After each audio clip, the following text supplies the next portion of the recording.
Hello everyone, and welcome back to your Access It channel.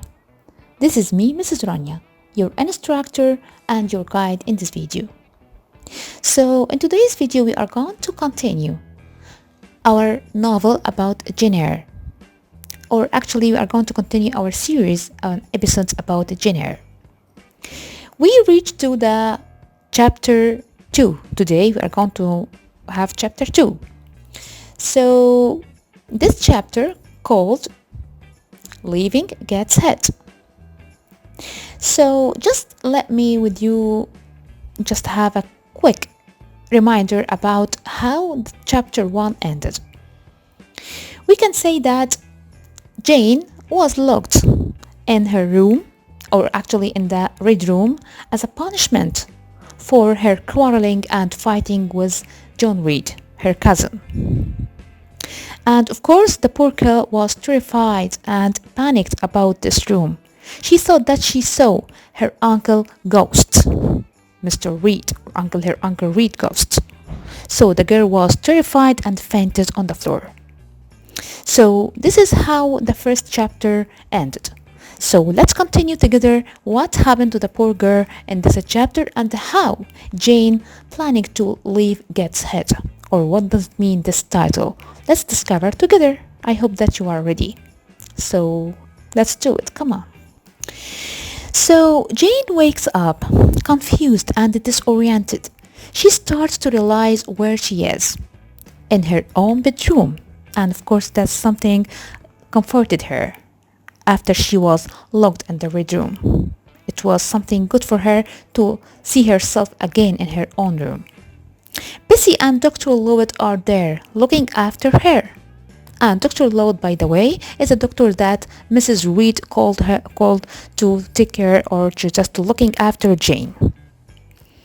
Bessie offers to get Jane something to eat or drink and is generally really nice to her, which is unbelievable to Jane.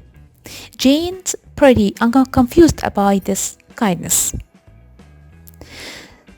Bessie goes into another room and Jane overhears her ask the housemaid Sarah to sleep in the nursery because she's scared that Jane could die. So after several days, Dr. Lowett comes to see how Jane is doing. She's not sick, and he starts trying to figure out why she's so miserable. Actually, the girl physically okay, and nothing about her. But according to her, in general, she looks miserable. And the doctor looks smart, and he actually wanted to figure out what about Jane or what about her. So, Bessie tells Dr. Lowett things that make Jane sound childish. That she's crying because she didn't get to go out in the carriage with everyone else. And that she was sick because she had a fall. Of course, Jane's pretty angry about these charges and denied them both. Of course, all of these things didn't happen, and Jane was very angry for hearing something like that, and explains that the fall was actually when John Reed knocked her down, not because that she had a fall. And then a bell rings and Bessie had to go and to have dinner with the other servants. This is the bell for servants to have their dinners. And Dr. Lowett is left alone with Jane. And actually, Dr. Lowett asked Bessie to go and leave him with Jane. So Jane tells Dr. Lowett about the ghost. And he finds that pretty silly. Jane protests that she's miserable for a lot of other reasons, not only about the ghost that she saw, but actually she starts to complain about her life in that home. She doesn't have any immediate family. Mrs. Reed and her son, John, are very cruel to her. And of course, the rest of the family, according to Georgiana and Eliza, also all of them are cruel to her.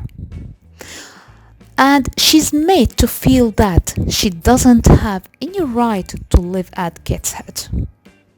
So she never feel that she belonged to that house or to that home. She never feel the feeling of that his or sorry her home. Dr. Lloyd started asking about different ways Jane could leave Gateshead. Just he asked her if you can go anywhere. Does she have any other family?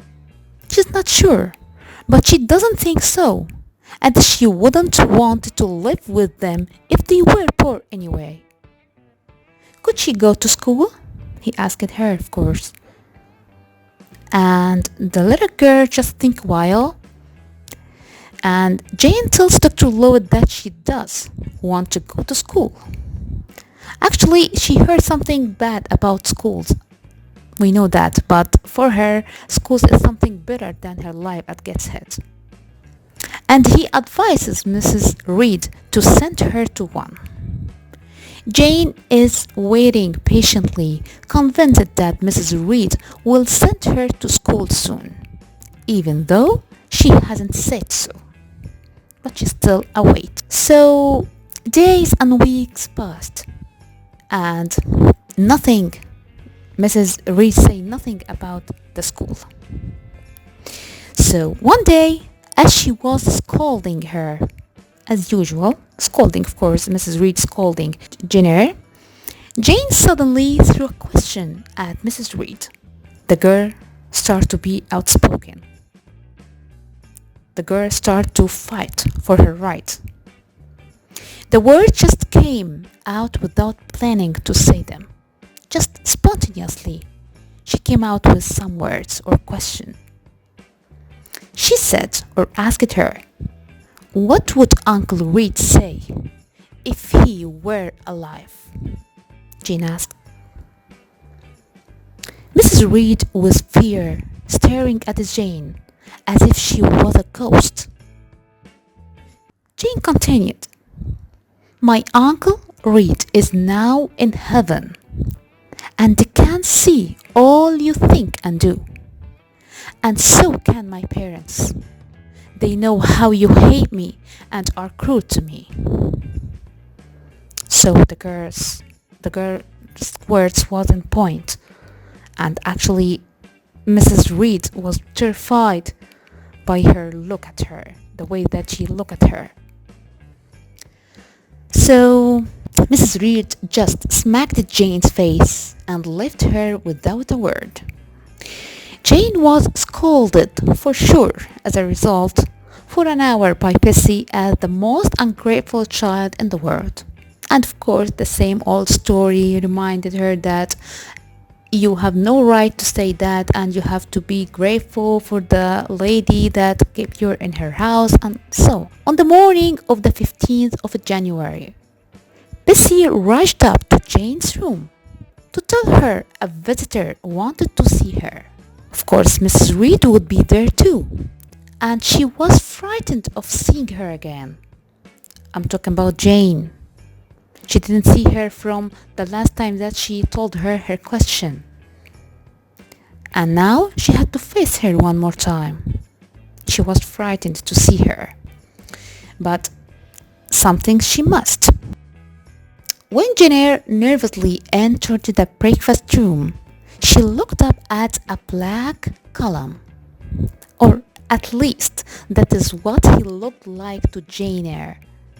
He was a tall, thin man, dressed in black, with a cold, stony face at the top of the column. The man starts asking Jane questions.